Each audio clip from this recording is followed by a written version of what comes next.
Gente, chances do box. Existe chance do box estar em capítulo 5 do Pop Playtime. Sabe por quê?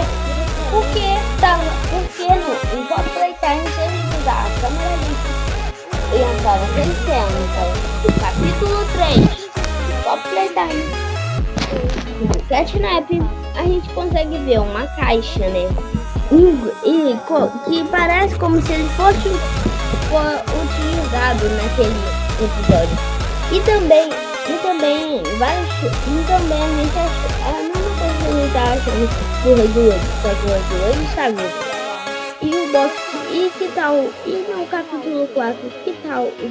E no capítulo 5 pode ter chances daquelas caixinhas ser os filhos do Box Boo e atacar a gente, junto com o Box Boo e todos os outros bons. Vamos saber só no 4.